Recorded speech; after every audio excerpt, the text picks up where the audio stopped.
Differentiating with the quotient rule. When do we use this rule? We use this rule whenever we have a function that is being divided by another function, like in the case of h of x. H of x is equals to f of x divided by g of x. Both f of x and g of x are functions, so that means in order to get the derivative of h of x, we need to apply the quotient rule there.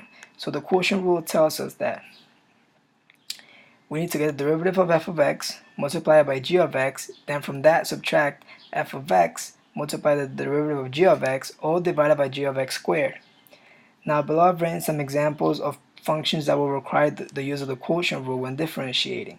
So if you look at f of x, c of x, and m of x, and you see other functions that are similar to these, and you need to get the derivative of them, that means you need to apply the quotient rule to them. Because they are all fractions and they all have functions in the numerator and in the denominator.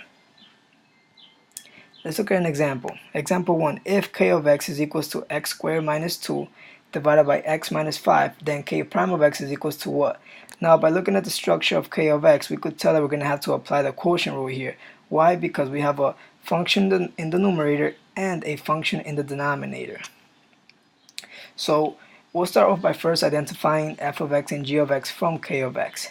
Notice that f of x will always be the numerator and g of x will always be the denominator.